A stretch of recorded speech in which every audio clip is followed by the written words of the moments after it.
We are very happy and honored to welcome Grandmaster RB Ramesh today. We use the word experienced a lot, but a very experienced chess coach and a man who needs no introduction. He has worked with almost all the players, all the Indian players and a few foreign players as well, including myself. So we are very happy to welcome him today. And he'll make the inaugural move in the game between Anish Giri against with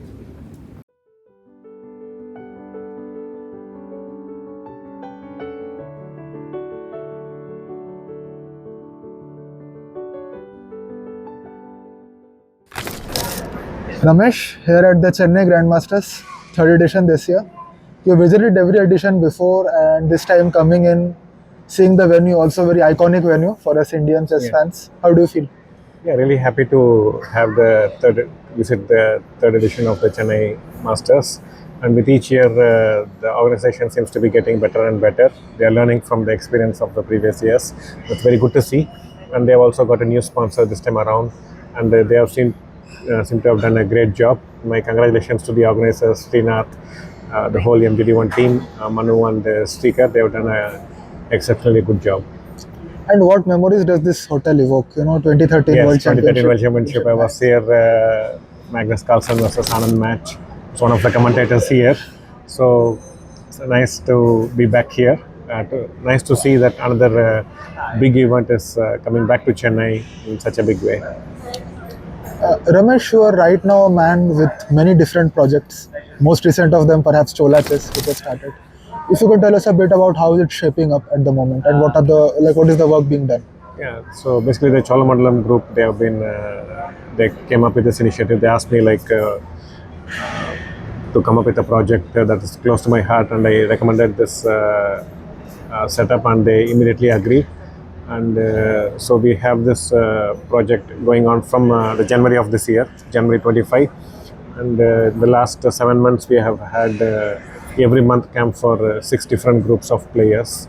So we are trying to get the best talents from around the country and put them all under one umbrella and provide them training from different grandmasters.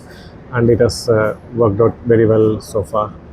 And we already have close to 175 to 200 students learning from us.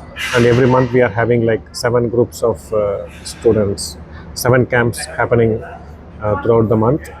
And the players are coming and attending. And this has been happening for the last 7 months. And every month we'll be having such camps. There is also Chess Gurukul, of course, which is which work still continues. Also, there is pro chess trading, which you're handling. Also, individual coaching. And how do you manage all this? This is getting too much at times, no? Yeah, but the players are handling even more. They are playing much more than me, so it's most challenging for the players than the trainers. But of course, yes, I'm trying to do justice in all the places, and I'm also taking help wherever it is required. So it's manageable and happy to do what I like. Is it something are you working exclusively with any player at the time, or is it group sessions or trying to add value wherever possible? Usually, I teach in groups, barring a few players with whom I work one-to-one. But mostly it's group training. And these top players who you work with, for example, there's Prag, there's Kartikeya and Pranesh, these are strong players who are playing tournaments all around the world. Does exclusive training mean something to you here, or you feel that it's not necessary? One coach can train 2 world-class talents. We have camps with Aravind, Prag, Pranesh, Kartik and Murli, all 4 of them together. So we have had numerous camps together, and they are happy learning that way. They are all very good friends with each other and so on. So I think group training is very essential for most players, I would say, barring if a player has some persistent issue which is very personal. I believe most players will have such issues. In such cases, a few one-to-one sessions would help, but otherwise I always believe group training is more effective than individual training. And Ramesh, one more question I would like to ask you is, of course, in 2017, 2018, we had this young crop of players who have, of course, now become world beaters. Yeah, they are playing very well everywhere. Coming to this time, how do you see the Indian chess talent growing? Is it more impressive than those years? Is it less impressive? If you can share your thoughts a bit on this. How I see is like Indian chess scenario has been constantly evolving in the last 25 to 30 years, I would say. From the time Anand became GM till maybe 95 or so, there was not much happening in the Indian chess. It was largely Anand and most of the senior players like Baruan, Tipse. Other than that, not much exciting things were happening in Indian chess. Then we started getting some young crop of players back then, like we had Kunte and Sashi Kiran, and then we had Ganguly, and then we had Harika and Hampi and Hari Krishna, subsequently Harika, and so on. So we have been having players who were doing better than the previous generation. So that has been happening, but since our bar was a bit low, so it took some time to really come up to the top. Yes. But I believe we are there now.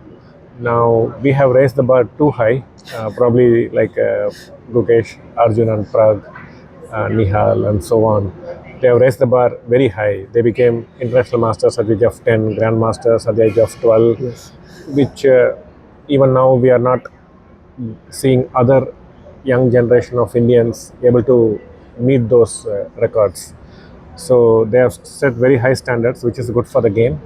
But I just hope, like in the next 5 years or so, we will have players of the caliber who can reach 2800.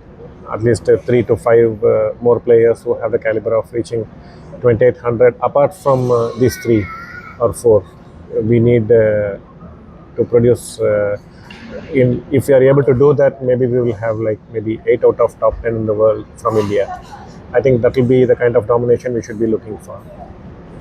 And one final question I would like to ask you, Ramesh. You are someone who works with many youth training camps. You train many young players all around the world, not just in India.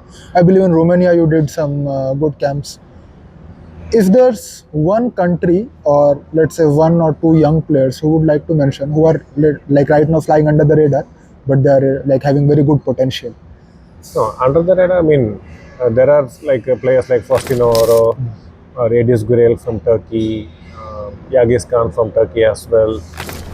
They are all already under the radar. I mean, they are already well known, at least in the chess circles, that Yes. they are potentially very strong players. But apart from that, I would say like Shivananda Bodhana. I mean, she has been in the limelight, but I think she has great future.